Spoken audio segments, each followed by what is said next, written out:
এই বছর সরস্বতী পুজো Valentine's day দুটোই একই দিনে পড়েছে।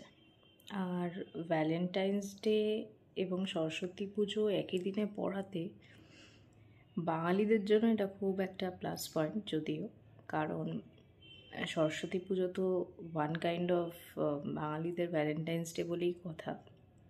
তো এনজয়মেন্টটা ডাবল ডেফিনেটলি। তো সবাই মজা করো, ঘোরো, আনন্দ করো, খাওয়া দাওয়া করো। আজকের দিনটা তো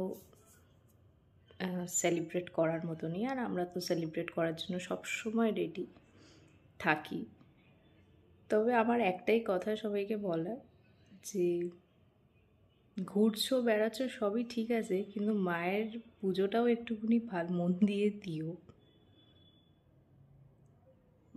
বিদ্যার দেবী তিনি, অনেকেরই সামনে এক্সাম আছে, অনেকেরই বোর্ডস আছে। তো পুজোটাও আমার মনে হয় সেইভাবে দিও, কারণ আমরা প্যান্ডেলে লোক কম দেখি, বাদবাকি সব জায়গাতেই আমরা লোকজন দেখতে পাই। তো প্যান্ডেলেও একটু ঢুকো, পুজোগুলো একটু দিও। স্কুলে তো ডেফিনেটলি সরস্বতী পুজো হয়, তো স্টুডেন্টসরা তো স্কুলে যায়। আর হলুদ শাড়ির সঙ্গে আশা করি এবছর অন্য রঙও দেখতে পাবো।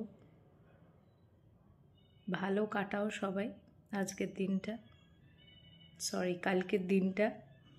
আনন্দ করো। Lots of love to everyone.